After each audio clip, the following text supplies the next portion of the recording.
Okay, one of your most basic rigs is a high-low rig. You want to put a sinker on the bottom. You want to put two drop loops about a foot apart above the sinker, and then you want to put a swivel up top. On the bottom, you can either put a clip to hold sinkers, but I like to just do a surgeon loop. Take about 8 inches of line, double it over, pinch it up here. I like to tie my loops by having a center established. Do a little pinch on the top there. That's not going to hurt the line. Hold it down here where the two meet. Make a little turn, make a little loop there to stick that through. And that keeps the knot up by the top here to keep your loop nice and big for your sinker. Tighten that up. And now you tightened it with your leader line, but you want to tighten the tag line too because they both went through that knot. So I always like to keep a good pair of pliers with me at home when I'm tying rigs. A nice pair of needle nose with a wire cutter. So when you take your tag line off, you leave about 1/8 inch, use the wire cutter, snips that off nice. And now your first loop is going to start. So you've got about 8 inches of line starting. And then take about a foot of line, make a turn, make a nice loop of it with it. And then you're going to take the leader end of the line and you're going to wrap it around the top here a few times and create a loop. You're going to go 1, 2, 3 is plenty. This is heavier line, this is 60-pound test. If you got lighter line, maybe go 4 or 5 turns. Create that loop at the top there, and then you take what you had hanging. Don't turn it or twist it, just stick it right straight through. And I always have like a nail or a hook or something ready. Pull this through, but not with a lot of pressure, just to get it through the loop there. And you have these two wraps. Don't let them double over, keep them in line, and just pull them tight. Give that a little couple extra snaps to make sure it's tight. Now you have it above your sinker loop, and you want to tie a second drop loop, another 8 inches. Make a nice loop, whoop, with about a foot of line. Turn it around. 1, 2, 3. Hold that line with your pinky on either side. Take this loop, stick it through that opening. Again, don't let those twisted parts double over each other. Hook it onto your nail or your hook or whatever you have up there. And then the knot gets tied by pulling the two ends of the leader tight. And now you have another loop. So then we come to our most basic knot to tie a swivel on the top. Is your clinch knot or your cinch knot. You slip that through once. You get about 3 inches of line hanging down, 2 or 3 inches of line hanging down. You pinch it on the top, but you pinch it so that you can form a little loop when you twist to hold it open to form the loop. So you got it pinched like that, and then you grab it and you go 1, 2, 3, 4. Now this is heavy line. I would have done 3, but I did 4. You could do up to 6 or 7 when you have a thinner line. And now you always want to keep these laid right nice. You don't pull that so they double over each other. You dress that knot properly like that. Cinch it down a little bit so they're all in line and it's starting to tighten up. And then you grab your swivel and you grab your leader. Give that a pull. That cinches that down nice. Sometimes you could just take your thumb and give it a little push. Make sure that knot is nice and tight. Take your leader, I'm sorry, not your leader, that's your tag end sticking out. Use your wire cutter, use about 1/8 inch, 1/16 of an inch on there, and that's your clinch knot. So now you have your loop for the bottom for the sinker, and you have your 2 drop loops. So let's put a hook on these. Again, I always like to get the center of this established with a little pinch. That way it'll stick through the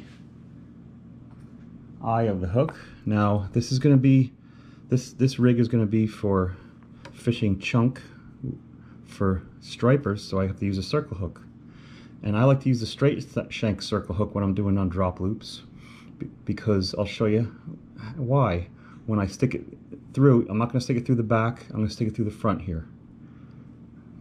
And then you're going to bring it through the loop, you're going to twist it, and you're going to bring it back through the loop. Then you're going to bring that up on the leader and tighten that up. Now because you went through the front, now you have this line coming through the front here, and the hook is hanging like that.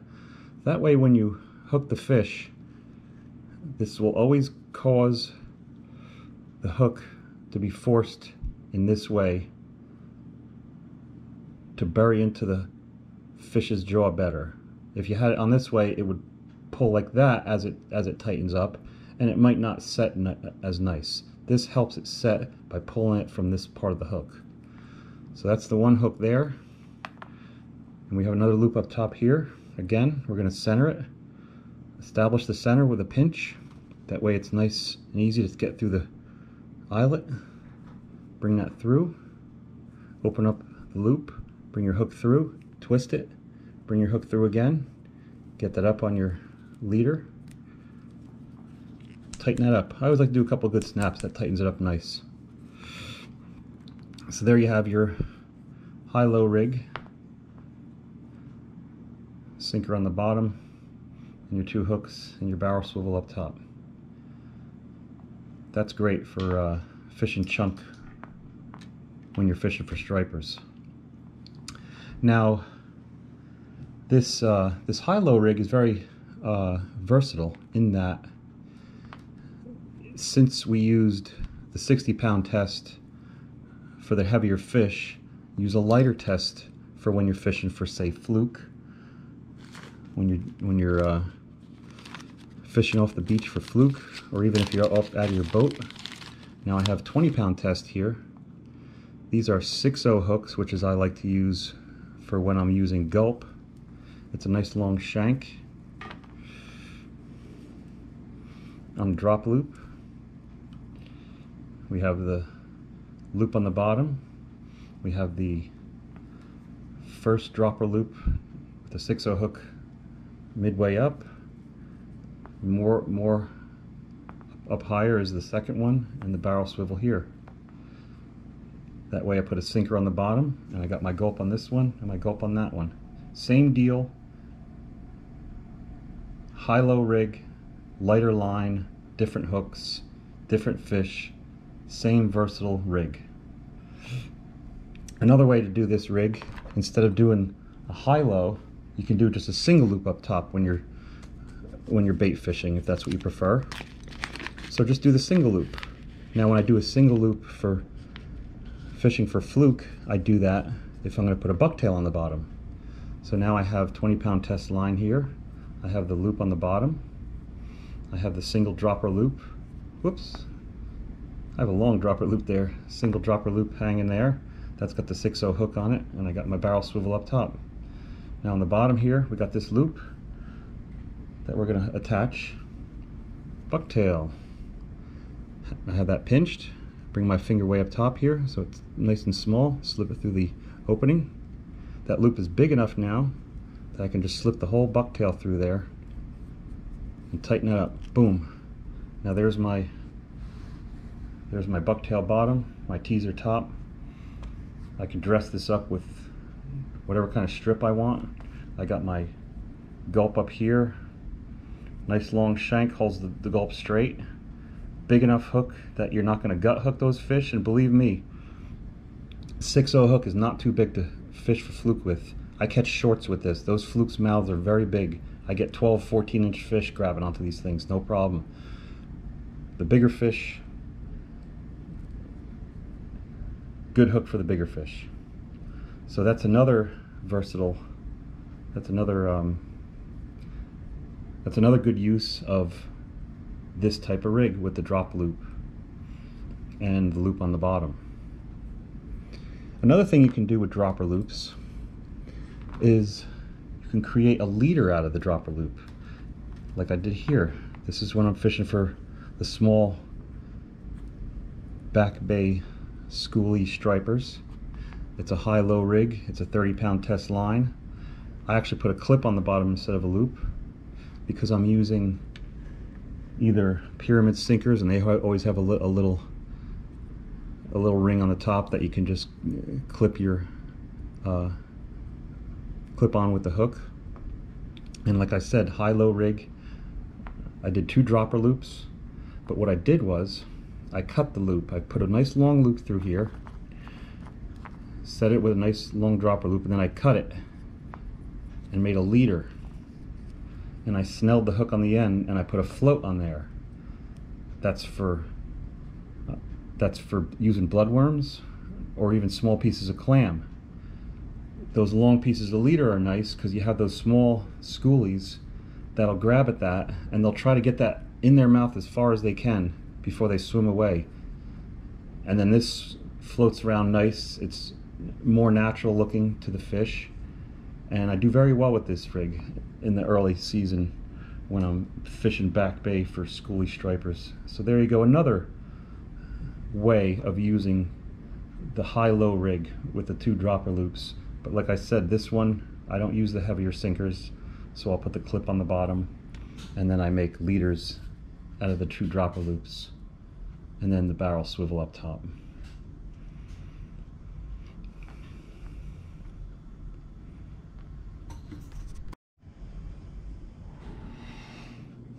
Okay, so another knot you want to learn is how to snell hooks. So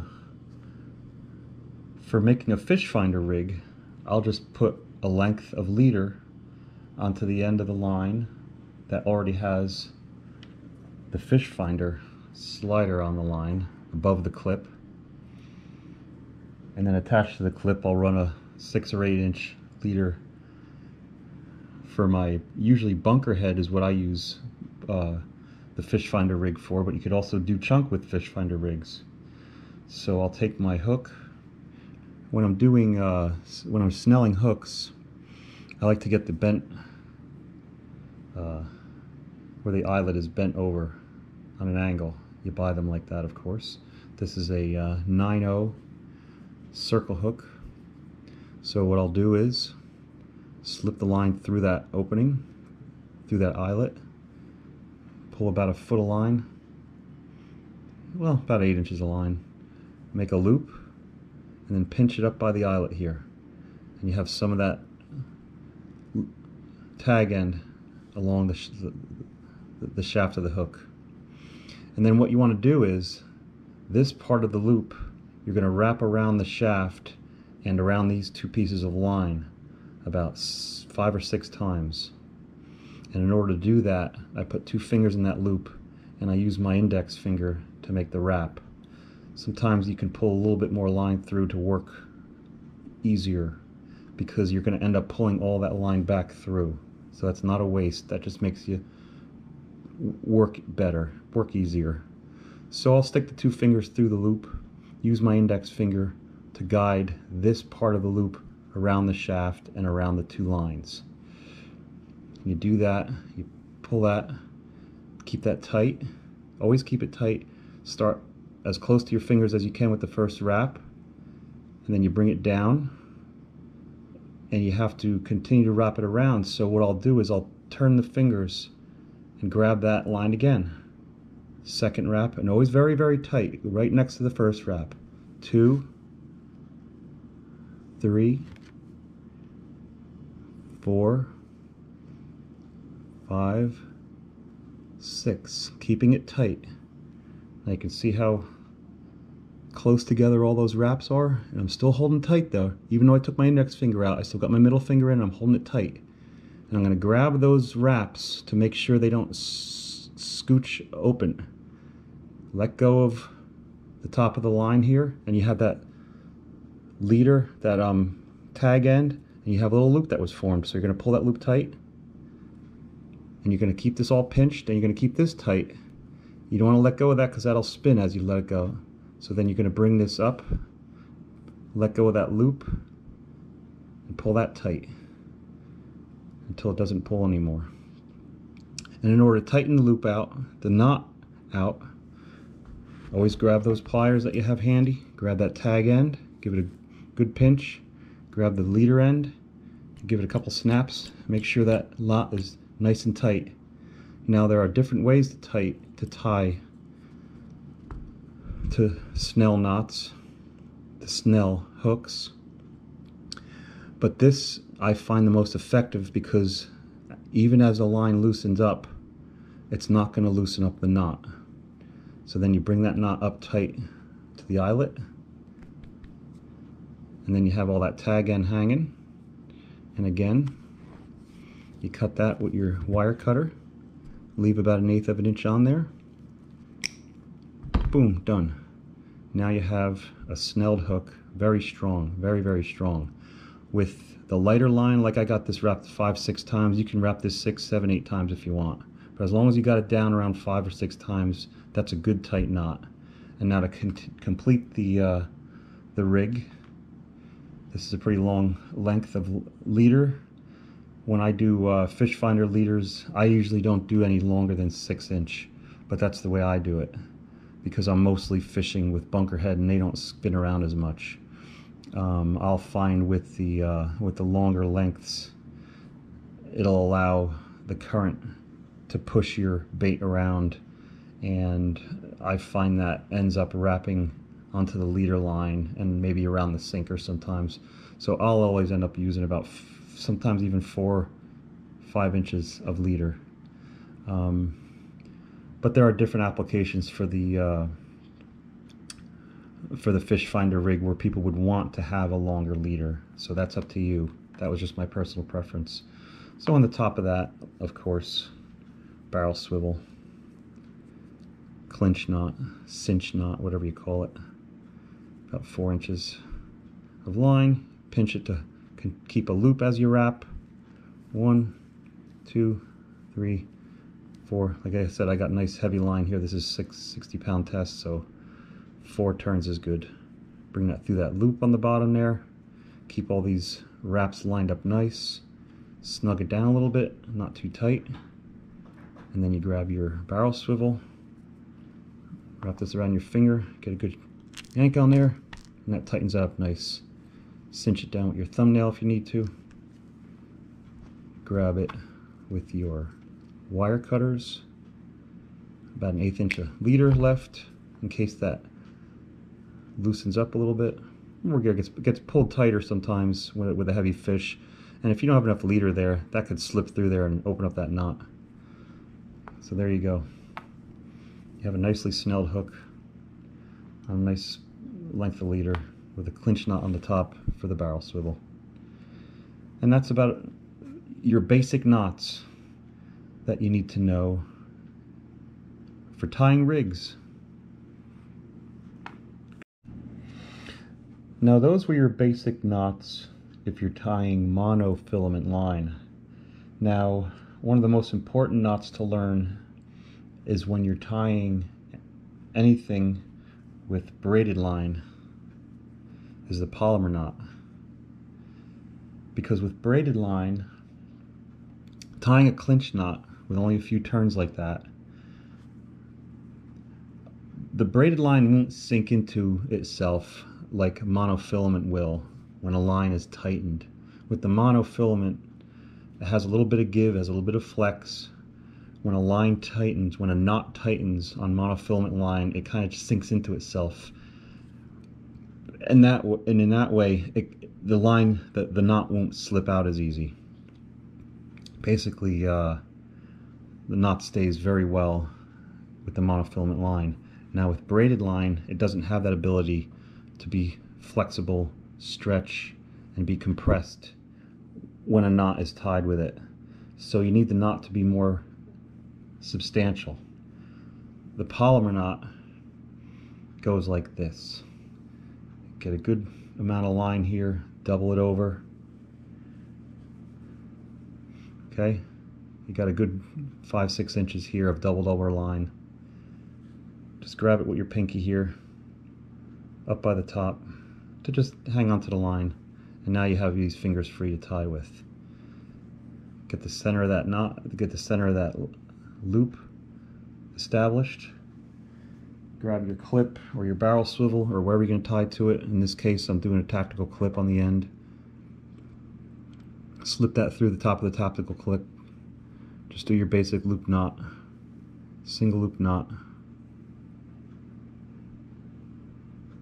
and leave enough loop on the end here. See, just tie just a single knot there. You can tie a double. You can wrap it twice and tie it double if you want, but I always do this single, which is fine with any size fish. I've never had this fail. So now you have this single or double knot tied with the loop hanging. So you put that loop over your clip or over your swivel or whatever you're tying there and over that knot. Take the tag end and pull that knot, that loop tight. And here's your leader. That ain't coming out. And the same thing with any tag end. You want to cut that down and leave maybe about 1/8 of an inch hanging. Braided line, tough to cut with wire cutters. It won't even work. Got to use a good pair of scissors that are made for braided line. Anytime you're cutting braided line, just pull it nice and tight. Cuts a lot easier. Down here about 1/8 inch off the clip. Boom, cut nice. Polymer knot. It's not going to come out. I've never had it fail. And of course, this is just a clip on the end here. And if you were running a fish finder rig, you would have installed this onto your line first. And this would have been hanging up here. And then it would just slide down here and stop. And there you go. I think that's the last of the most important knots that you need to know to tie rigs and to tie clips or barrel swivels with the braided line. There you go.